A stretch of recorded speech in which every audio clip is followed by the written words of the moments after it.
Hi guys. Earlier I asked you what would you like to see on this wall. Now I don't remember if I said I had any ideas, but later I did get an idea. So if you can remember back to map 8 on Hardcore Factions, I built that giant rotating sign. Now, well, it fits 1, 2, 3, 4, 5, 6, 7, 8. Yes, it'll fit.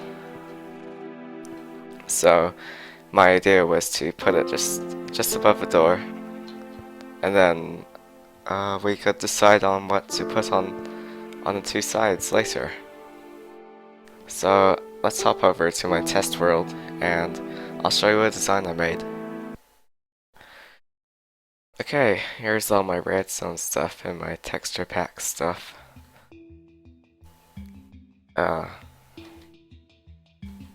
Oh, you can hear that creative music. Actually, I don't know if you can. Sorry if I sound like I need to sneeze, because I kind of do. So here's just a little test.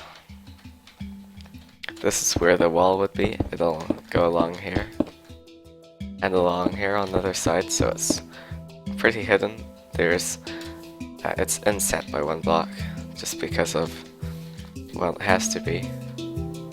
So you push that button and it cycles. I'll turn that music down.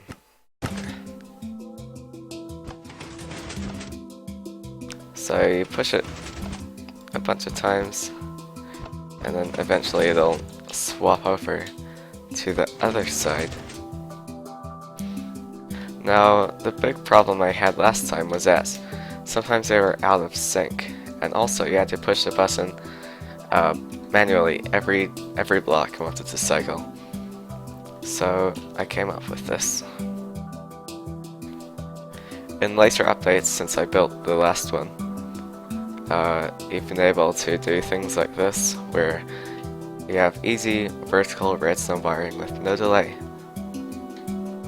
So if we grab a button, stick it there, all of the pistons extend and retract at the same time. So I just set up a simple delay. One activates first, then the other, so we can see that working.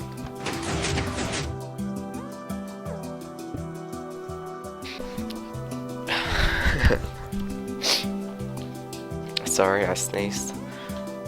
Okay, and then on the other side, oh, by the way, I'm just copying this, but in a different design so it stacks up vertically. So this is the other side, and it takes the block here, and it pushes it back out. So you can see it working. Oh, except there's nothing to push it to feed the new blocks in. And then one last thing to push the button for you, basically. I have a funky little timer that emits a set amount of pulses. So here's the delay, you can modify it, and then I think this is going to be the output, which works out quite well since it's reasonably flat. So you push this top button, and then that light starts flashing. So it's a little bit weird. If you have no items in there, it doesn't flash at all. But if you have one item in here, it flashes twice. So you can do that again. Since this piston tape has 12 blocks on each side, I'm going to put 11 items in.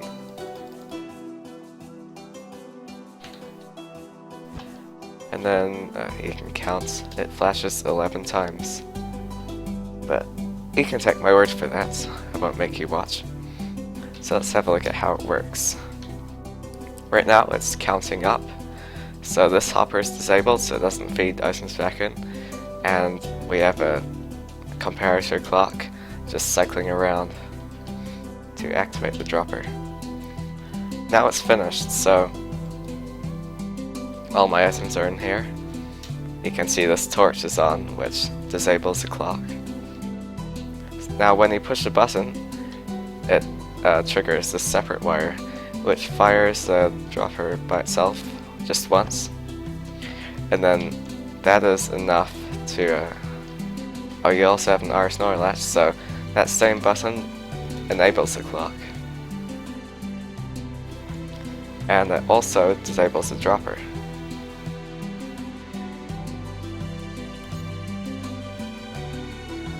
Now when there's no more items in here, it'll be empty and this comparator turns off.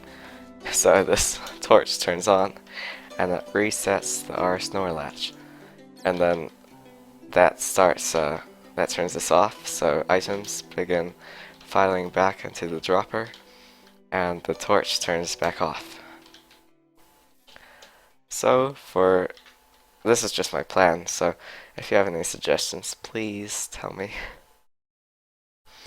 If I'm going to do this, what I'll do is just arrange all these parts together.